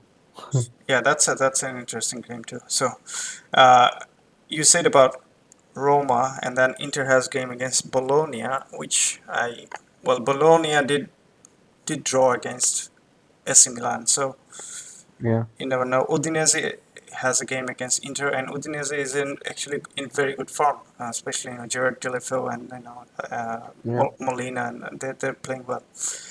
Uh, Tricky game. Inter versus Empoli. Empoli could be tricky, but if you're playing home, you expect them to beat. Cagliari is not. Milan is playing Fiorentina in May 1st.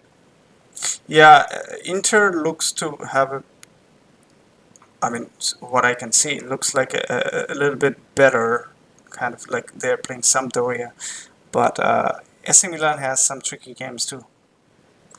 Yeah. Um, Lazio the next game, and the next game with next game after Fiorentina, and then they are going to play. well, Hellas Verona, which is another Oh yeah, uh, uh, Verona. Yeah, another team you don't know actually. They might be even take yeah. Also, one point. they will play away game, so Actually, will be Milan, I tricky. see, they can lose all points.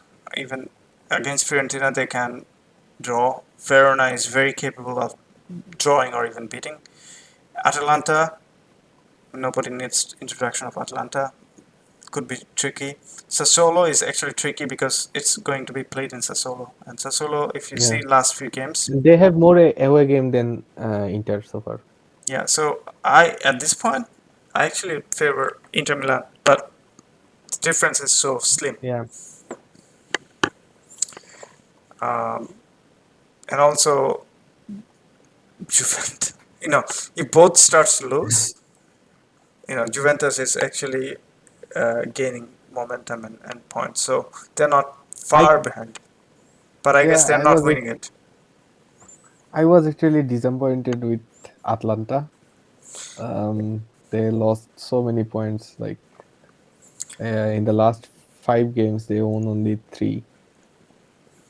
Yeah, Atlanta somehow gives me a bit of what Sevilla is doing in after Yeah. getting into second in La Liga. They started to draw a lot of games, so Atlanta has started to draw a lot of games, um, and lost some of the important games too. So yeah, it's Well, do you think Milan can catch up? Milan can catch up on. Sorry, Juventus can catch up on any of those team. Like they are only 4 points behind of Napoli. That's what I'm saying. It's if it's Inter doesn't take that, um, I still think it's too much for Juventus to be honest. Yeah, only 5 games left for Yeah, them. it's not much. So I would say no, and I hope not because But Napoli had a uh, chance, but Napoli just blew it. yeah, but funny thing is that like Roma, Fiorentina, and Lazio is playing in the different league now. They are trying to keep those positions so far. So that's why Yeah, I was like really games impressed. against Yeah, sorry, go ahead. Lazio. No, no, no. I was really impressed with Fiorentina, Oh, especially with say last 5 6 games how they're playing. It's like I saw their one. I saw their match If you see the when they last year, Fiorentina yeah. had like a lot of veterans like Ribery and stuff like that, right? This year they just rebranded. They just got for new new faces and younger people. Even after Vlahovic gone, now that Arthur Cabral came in, and there's a very good partnership going on with Nico Gonzalez and Cabral. Yeah. And they Fiorentina always had a fairly good midfield. I mean, it's always they're they're not superstars, but they're not like pedestrians. So they're very good midfielders. Lucas Torreira is very hardworking, having some impact as well. And I think as a team, they're looking far more dangerous, especially on the counter. It's devastating pace they're kind of attacking, and yeah, Fiorentina is a fun team to watch. Yeah, actually, probably they were actually playing against. Uh, I forgot Juventus or someone else, Fiorentina, and I saw them after. It was uh, right after Vlahovic left. It seems like they're like they don't know if they're anyone like Vlahovic was playing Hmm. in the first half of the season. Yeah, It's like completely different team and it's going the same pace as they were going at the time. Um, and they have like a game in hand and they can actually make it to five, or I don't know if Juventus lost point, and they can actually change the also structure of the like the ranking of the league, like yeah. if they win against Inter or sorry AC AC Milan. Milan, they can actually change the And league. what do you think? What do you take? Say for example, after January, like AC Milan had the chance. They were top of the league, right, at that point, and they had the chance Yeah, to reinforce potentially in few places if they wanted. They didn't go for that, and they have like Giroud, who is a very good player, but he's not. actually, yeah, he was playing so far, like he's playing as good as he could be, Or you even know. sometimes overachieving because what Giroud Yeah, does. sometimes overachieving. Like I saw commentators comparing him with Del Piero. That's a stretch. Yeah, It was, yeah, it was after the the Milan derby Milan win. derby. Yeah, because Del Piero scored something similar. It was Juventus versus AC Milan, probably. I don't know. I don't remember. Well, But I've yeah, seen, just for an example, I've seen Baggio comparison with Lautaro Martinez at this point because of the same similar sort of dinking goal both scored, right? So yeah, that comparison. Yeah, I saw that actually. They easily compared those players, but Gio was something special. Like Yeah, he was, he was out of the world, and it like everyone could feel him after 1994 yeah, defeat. yeah. He had something very unique as an Italian player, but no not disrespecting Lautaro Martinez. He's a fantastic player, but depends on his form really. If he's having really good form. Also, I think uh, so far he is trying to get this focal point, but most of the time Inter is playing with a second striker like Checo or something like that. Instead of that, he could, if he could have like a fixed wingers around him, like when Yeah, he came to Argentina, yeah. he actually played He actually like played way better than that. well in this Inter Milan game because he had Correa on the wing, so Yeah. that makes So difference. yeah, that's what I actually realized when I was watching the highlights, and I realized that like if he has like wingers on the sides, and someone is pushing inside or pushing out and make those stretch, he could actually be more fatal. So That's yeah, he very could very be. good point. Yeah, that's why I was thinking like if I want to buy, well, price of him actually dropped to 60 million. So it's either Lewandowski or Lautaro, and I For was thinking, Barcelona. yeah, for Barcelona. So like I was thinking if anyone. any coaches. Like I would actually go for Lautaro Martinez because of his age and different playing system, because he doesn't normally have those three in the front system because of the structure of the clubs.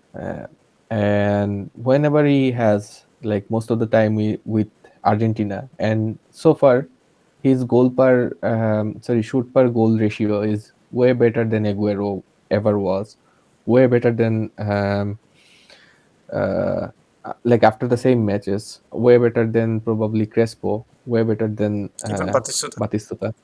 Yeah, And the other ability he has, which Aubameyang doesn't, is holding the ball. He can bring yeah, bring the long team. balls. Yeah, He can bring the teammates into the play. Aubameyang, not every day. I mean, sorry, not even every day. He's so weak on that. But yeah. I remember this Sevilla matches because Diego Carlos is completely overpowering him throughout the whole time. So, like whenever he was there, so uh, so yeah, Barca could just use. focusing Well, yeah, back to it's Syria. different.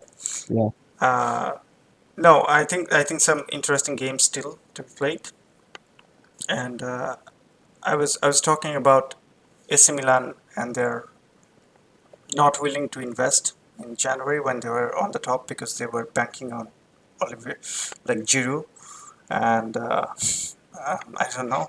they actually could have buy Alexander Isak for a little bit cheaper rate, because this season Isak is not. He only scored like 5 goals uh, in La Liga, and he could be because What about Gabriel they have Jesus? paired. I- Huh? Gabriel Jesus. AC Milan I always don't had a very good in terms of Brazilian for striker, Brazilian strikers. It's been, yeah, but I don't think Jesus is going to play in the focal point anymore. but City is willing to let him go. Yeah, for 60 millions, and I don't think AC Milan has 60 millions to spend on winter window. That's true. Well, maybe in summer.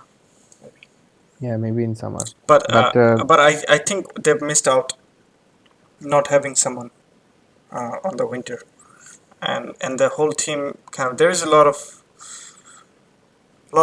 they shortage, have, limited sort of resources available to Pioli, and he tried his best.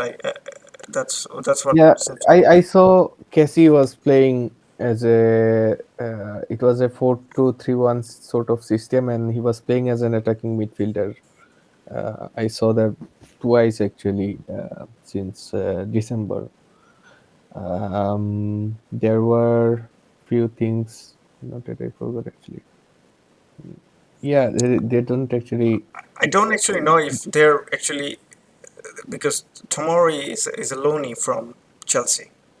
If they Yeah. have to buy him, D- right? did they actually look? Brahim Diaz is a loanee, right? I think I'm not Yeah, 100% on that. he's still a Real Madrid player so far. I know. I think so, and I think Brahim Diaz. You have to. If I'm AC Milan, I'm not keeping him because he has not been stepped up into the crucial games when the thing mattered. He's very. I don't know. I as if He I'm an AC Milan. Yeah, he was kinds of like out of his positions quite a few times in the Milan derby. Also with He Juventus. lost some ball, but again, Yeah, if I'm taking off Hakan but Çalhanoğlu, who can they buy? They need a attacking midfielder and a winger as well. That's the yeah, problem yeah, actually, and because they have Paqueta didn't they don't. work for them, and then Paqueta has different system, but Paqueta, I don't know, like he has some sort of link up with creative players. yeah, no, I get that, but they need someone on that. If they have a ball playing center forward, then Paqueta could have actually worked. Yeah. No, I think they have to go for someone else. I just don't count on Ibrahim Diaz to really deliver the good. I don't think he's as good.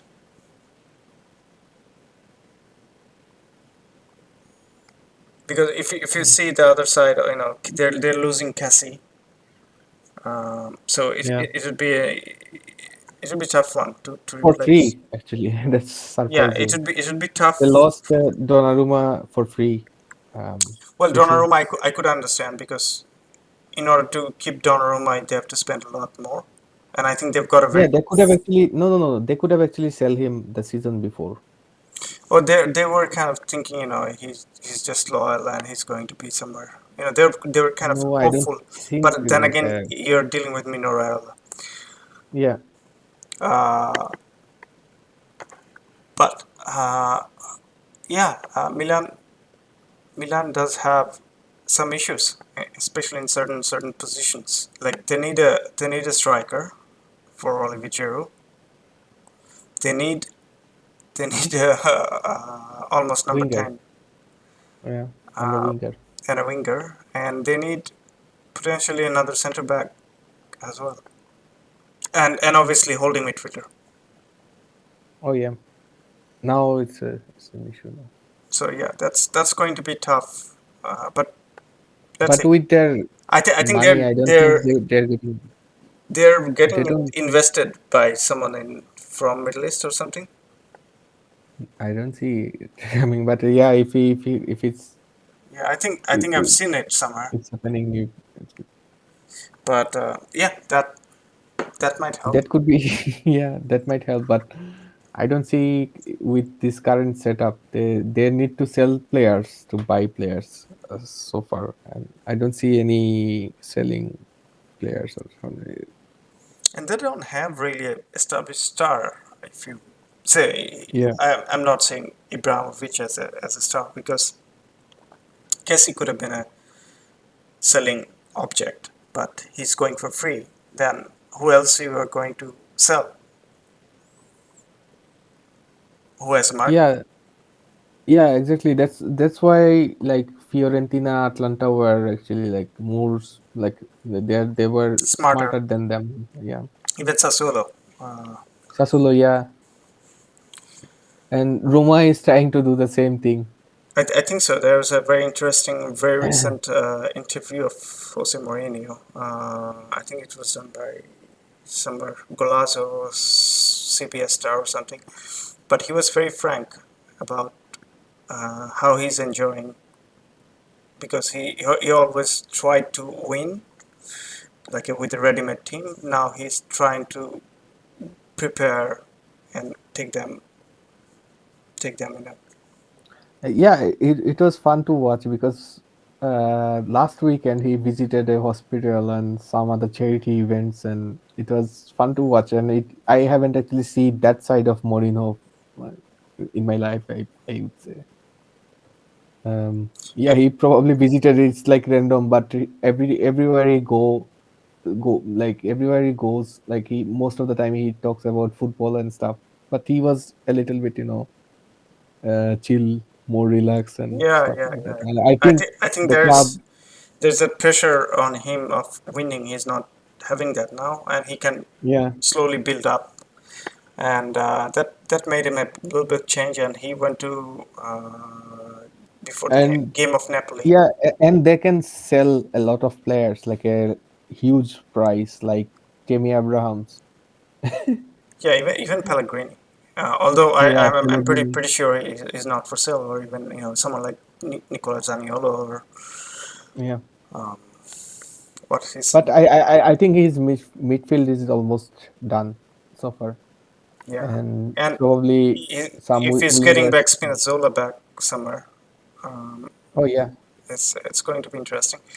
But coming back to Mourinho's other side, he recently visited Diego Maradona's yeah. temple in Napoli, so I thought that was interesting. Um, Well, he always respected him because they're sort of like a similar character. And if you remember, just before 2010 World Cup, Maradona was coach of Argentina national team. Argentina, yeah, national team, and he actually visited Real Madrid to talk with him, and to especially about Messi, like how he stops Messi.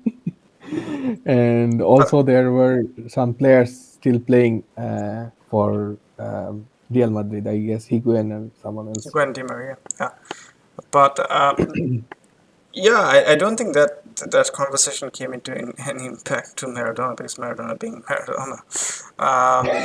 S- yeah, if there was no Palermo, then um, he might not be even in the World Cup. Um, They are speaking, now. Roma is now 5 points behind of uh, for Juventus right now. yeah, Can they catch him? Catch them? I, I, They have. I don't think so. I think Juventus is going to gain the points right now. They're very coming back to consistency, and I think Juventus at this point obviously they are going for different directions. Dybala will be uh, not be there. They've made sure. I think they're going to part away with others such as Chesney. There's a very good chance that Chesney is not going to Yeah, play. they're looking for new goalkeeper. I guess few names are Yeah, floating in the around. air. Yeah. Um, but yeah, I think Juventus. It's going to be interesting too. Let's see how they do. But I don't see them losing points right now. I mean, they're going to go and get that fourth place, which is very important. Yeah. Also, yeah. Yes. So yeah, anything else to add? Um, I actually watched few. How can I say? Brazilian league just started. Only there were two matches, but so far so many promising stars are coming. Fluminense is going to play against probably Flamingos, Palmeiras. I don't remember. There were some interesting games coming on. Yeah, no, there are definitely, and I think I was watching Atletico Mineiro versus Atletico something. I can't remember. But yeah, I saw the pitch, and I said, I don't know about this pitch. I know how. Anyway, so wherever, yeah, I was talking about the Brazilian leagues and the pitch. Some of the pitch has been atrocious to some of the players. Just to give you an example, I think 3 weeks back there was a game. River Plate was playing against Peru, somewhere in Peru in Lima. I think Allianz Lima. Mhm. The right back, Paraguayan Rojas. Um, it was a bad tackle, but it was partly that bad pitch. His foot got stuck. The tackle came in such a way that his the legs tibia fibula just disjointed, like popped out outside of the boot, and it was so ugly. And Is he ever going to play again? Not in this season, definitely. But there is It, hope that it will, because he's not that old. I mean, he's 23, 24, and okay, I but think I still, think like, it's going to take him at least 1 year to recover, at least, and then they can talk about. well, it took almost same things, similar things happened. Like Michael Wan, he broke his leg and he could not actually come back, like in 1.5 year. Yeah, no, it's brutal, brutal. So some of the pitches there is atrocious, and I can't remember. Can't really believe some of the pitches that in some of the Brazilian leagues game is happening, Argentine leagues is happening, or if we're going even further, such as Peru or Paraguay or Chile. It's hard to see them really play in such pitches. So I don't know if anyone when Thomas Tuchel, going back to this Stamford Bridge kind of pitch thing. If he had to play such pitches in South America, I don't know what he's going to say.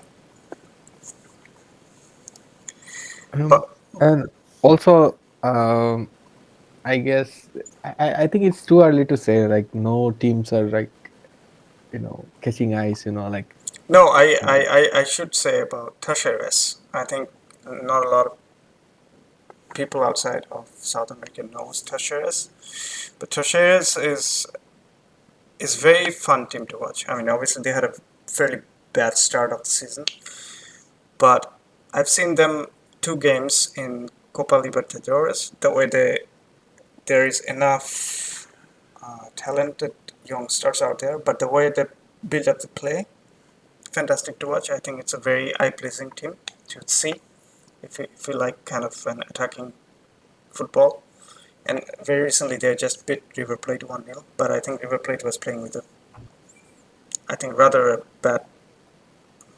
bad game on an off day or so sort of things. But credit to Tacheres, uh, eh, they've been very good in terms of build up, the way they connect and the plays. I think they're one team I'd like to see to go in deeper. I don't know how far they would go, but um, there's also rumor that Boca Juniors might sack the current coach Bataglia, but nothing has come out. There is a bit of disagreement on the board. There's a lot of drama happening in the board level and the players because well, there is equal me. So yeah, that's I think he's waiting on Bataglia to resign, which is he's not going to do because there's a contract and it has to be severed and then he has to be paid out. But yeah, I don't see. I think even I've seen a little bit of Argentina's juniors under Gabriel Milito. I think it's fantastic. Looking in terms of some of the raw talent he has and some of the style of the play, the build up, I think it's very attractive as a coach. I think there is a lot of respect for Gabriel Milito. I think in Argentine Premier there, and obviously we're talking about Fernando Gago. So Racing is still undefeated in 10 games and playing some very good football. So there is some coaching or emerging coaches in Argentina. I think it is more kind of evident. Like say, for example, if you see Brazilian league, there are two or three teams you know that they're certain style, but most teams are more kind of how should I say counter-attacking. yeah, mostly based on pace of the winger, and that's why wingers are coming like so many And good more. center backs, very good Yeah. positional center backs as well. So Brazil has a lot of them. And very recently there was a under 17 kind of mini tournament happened. There was I think Argentina and Brazil went to the final by beating all the under 17 teams of Belgium, Portugal, France, and I mean, sorry, not Diego Aimer, Pablo Aimer. He looks to be a very good coach because although they lost against Brazil in the final, but the way they played and it almost kind of gives you the vision of the coaches, how coordinated the coaching has been. So that's another coach you have to take notice of.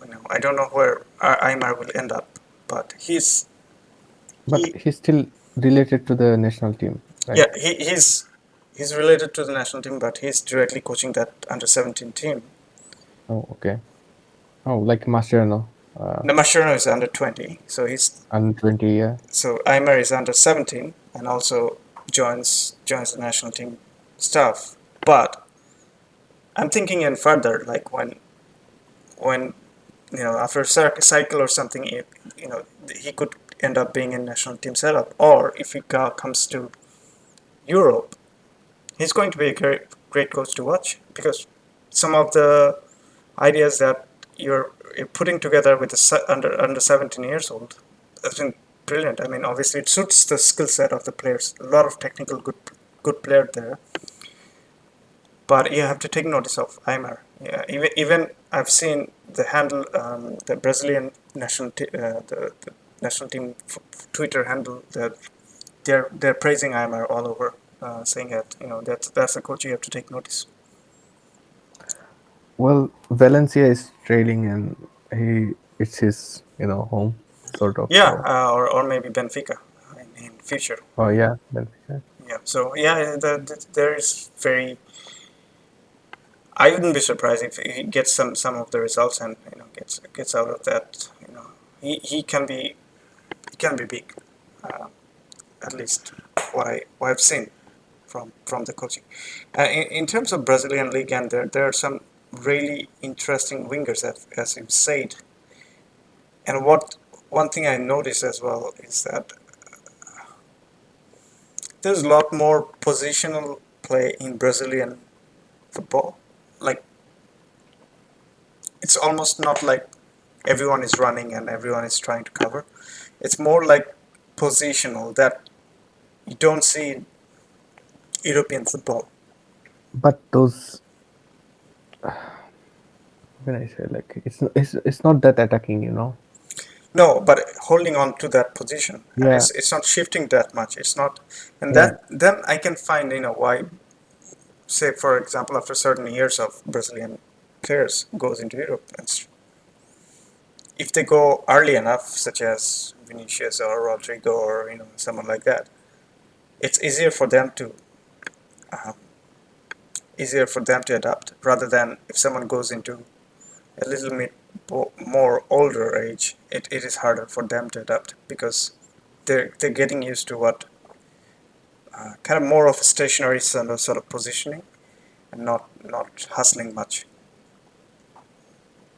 Yeah, but the problem is that like with this media pressure, you are mixing those players with the more fluid players in from Europe, and that's why I don't think recently they sort of like underperformed or in the tournaments. I don't know.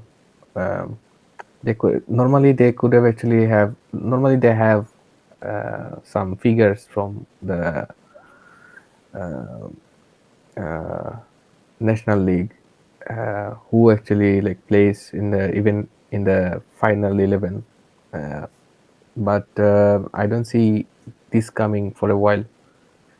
If you remember, there were always someone who was playing still uh, in back in the country and still was able to even like last. Probably it was from Dinho or Kaka. I don't know.